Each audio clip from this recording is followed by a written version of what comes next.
Bonjour à tous, j'espère que vous allez bien. Alors aujourd'hui on va parler des initiés. Il n'y a rien de nouveau puisque ça fait un petit moment que les institutions du type la SEC ou l'AMF répertorient les transactions des dirigeants. D'ailleurs c'est obligatoire puisque si un dirigeant ou un membre de sa famille, en tout cas le cercle proche où sont prises les décisions dans une société, ne répertorie pas ces transactions-là via la SEC ou l'AMF, eh ben c'est considéré comme un délit d'initié et là c'est sanctionnable assez fortement. Donc ils sont dans l'obligation de transmettre leurs transactions et leurs prises de position.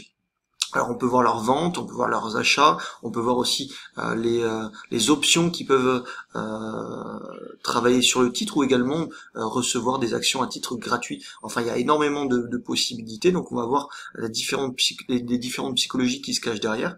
Mais voilà, avant de commencer, cette vidéo sera proposée en deux parties, puisqu'on va commencer sur les US et puis on finira sur la France. C'est également très intéressant de suivre un petit peu ces dirigeants. Donc vous allez sur le site de la SEC, la Security of Exchange, et vous recherchez par exemple une société.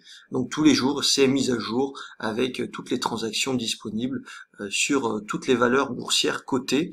Et vous pouvez filtrer. Alors c'est beaucoup de travail, je vous montrerai une petite astuce derrière, comment avoir un petit peu un screener. Mais voilà, la base se déroule sur la SEC et vous avez ce type de formulaire, le numéro 4. Donc c'est celui où les transactions sont répertoriées des dirigeants. On va aller voir un exemple qu'on a travaillé ensemble avec les étudiants il y a de ça quelques mois, avec Christophe, il me semble, et vous allez voir que ça a lancé une tendance. On va cliquer juste dessus, je l'ai ouvert juste ici. Donc c'est ce type de formulaire que vous allez retrouver avec tous les dirigeants, donc le nom de la personne, la société, et puis son statut dans la société également, donc directeur, officier, et surtout CEO. Ce qu'il faut bien comprendre, c'est qu'en fonction des statuts, la conviction est moins forte ou plus forte. Un directeur a par exemple besoin d'acheter une certaine quantité d'actions tous les ans pour rester au sein de cette société, alors qu'un CEO n'a pas forcément besoin, on lui en donne déjà gratuitement, et s'il en rachète, c'est peut-être parce qu'il a des convictions personnelles. Ces personnes-là sont au plus près des décisions et des nouvelles que peut avoir la société. Donc si un CEO décide de mettre ses propres billes en jeu, c'est peut-être qu'il a des informations, et c'est d'ailleurs sûrement qu'il a des informations qu'on n'a pas, c'est-à-dire qu'il peut avoir un partenariat qui va être lancé, des résultats exceptionnels, etc., etc.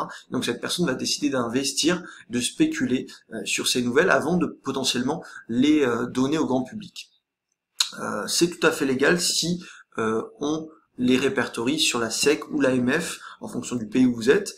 Il faut que le grand public puisse être au courant de vos transactions personnelles ou celles de vos proches. Et donc la psychologie est complètement différente si par exemple on va rechercher des ventes sur une société, donc admettons que le directeur ou le CEO vende ses propres actions, alors c'est jamais très bon signe, mais ils peuvent décider de prendre des bénéfices juste pour se faire plaisir éventuellement, ou tout simplement prendre des bénéfices, mais ça ne remet pas forcément en cause leur position et leur grosse position longue sur le titre à long terme. Alors qu'un achat assez instinctif, qui est fait de façon subitement, qui peut juste être spéculatif, tout simplement parce que comme je vous l'ai dit, il y a des news qui peuvent tomber juste après. Là, c'est là où ça va potentiellement nous intéresser un petit peu plus, parce qu'on va pouvoir, d'un point de vue psychologique, essayer de voir si le CEO est en confiance, s'il n'est pas en confiance, si c'est parce qu'il y a quelque chose qui se trame, etc., etc. Donc il faut essayer d'interpréter un petit peu, toutes les transactions. Un achat avec ses propres fonds d'un CEO sera beaucoup plus intéressant que des actions données à titre gratuit à un CEO ou des options d'achat, etc. ou des bons de souscription, ou ce genre de choses. Parce que, en l'occurrence, des dons d'actions, bah, il va être rémunéré en actions gratuites, donc il n'y a pas forcément, d'un point de vue psychologie, de rush sur une action parce qu'il a une news en tête, etc. Alors que s'il met ses propres économies personnelles dans son action, c'est que il a des convictions personnelles. Alors ça marche pas tout le temps, des fois des CEO achètent leurs actions à titre long terme, donc il n'y a pas forcément de réaction à court terme ou de news ou de catalyseur qui va suivre, mais quand même, la plupart du temps, il y a toujours un petit peu de spéculation sur les quelques jours qui suivent les transactions. Puisque tout le monde, tous les dirigeants, enfin tous les traders, pardon, ou les investisseurs surveillent un petit peu ces transactions qui sont quand même assez clés, hein, il faut le dire. Donc là, vous avez un exemple d'une société Arlo qu'on a traité avec les étudiants, qui a été réalisé le 11/11/2020 pour un montant de 21 000 actions avec un A, donc c'est acquisition, à 4,71 $ pour un montant de 895 000 $. Et vous allez voir que sur le graphique, hop, alors attendez, je remonte un petit peu ça pour avoir la date. La transaction s'est réalisée ici, sur un creux d'un sommet. Alors nous, on était dans l'attente de la cassure de cette oblique, et donc quand on a vu que la société et le CEO a acheté fortement son action, on s'est dit que ça pouvait être un double signal, c'est-à-dire un signal technique, mais également un signal fondamental. Et on voit que derrière, l'action est passée de 4,71 à quasiment 10, 10,15 exactement, ouais, 10,40. Donc ça fait quand même une plus-value pour le CEO au maximum, hein. Je dis bien au maximum parce qu'il est sûrement sorti entre-temps, ou pas d'ailleurs, mais ça serait intéressant de surveiller, de 119% en l'espace de 2 mois et 20 jours. Donc quand même une explosion assez rapide et assez conséquente. Donc ça c'est un exemple d'actifs qu'on a traité avec la SEC et les initiés. Mais vous avez tous les jours des transactions qui sont réalisées par les dirigeants, et donc c'est intéressant de suivre tout ça. Alors ça prend du temps, il faut analyser ce qui est pertinent, ce qui est moins pertinent. Est-ce qu'on va se focaliser sur juste le CEO par exemple, ou est-ce qu'on va aller voir d'autres statuts dans l'entreprise, pour quel montant, etc., etc. Donc je vous invite à filtrer, et pour filtrer, vous allez utiliser éventuellement Wallmine. Alors c'est un screener qui va répertorier toutes les transactions des dirigeants. Vous choisissez les exchanges, éventuellement vous pouvez rajouter des filtres. Par exemple, moi j'aime bien filtrer en dessous de 30 $, je trouve que la spéculation est beaucoup plus intéressante sous 20 ou 30 $. Après c'est à titre personnel, et tous les jours, on voit qu'il y a quasiment des transactions qui sont réalisées. Alors après, il faut ouvrir le dossier. Donc vous allez dans Source ici. Alors vous avez la date de remplissage du dossier numéro 4, voilà, de la société, la personne qui l'a fait, l'ordre. Donc vous pouvez choisir Buy ou Sell ou les options, etc. Moi, évidemment, les achats m'intéressent plus que les ventes ou que les options d'achat. Et puis, vous pouvez mettre d'autres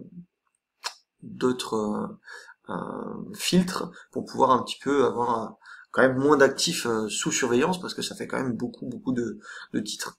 Et puis derrière, vous pouvez aller voir dans Sources, et ça va vous ouvrir alors attendez, je vais mal cliquer. Alors là, ça va vous montrer et vous expliquer la personne, quel est son rôle dans la société. Mais moi, ce que je veux, c'est la SEC. Voilà. Donc c'est ce document-là, juste ici, que vous ouvrez, et vous avez également le même document qu'on a vu tout à l'heure. Et donc vous voyez que cette personne, dans cette société, elle est CEO, elle a acheté pour tant ou tant d'actions. Donc 7500 à 4,3098 $. Ok, pour des actions simples et pas des options d'achat, etc. Ok. Et donc ça vous permet de surveiller les titres qui sont peut-être les plus achetés de leurs dirigeants, ou même d'avoir quasiment une stratégie dessus, hein. Ça fonctionne également très bien. Après, je vous invite à être sélectif quand même, parce que des transactions, il y en a des centaines tous les jours. Voilà. On peut retourner sur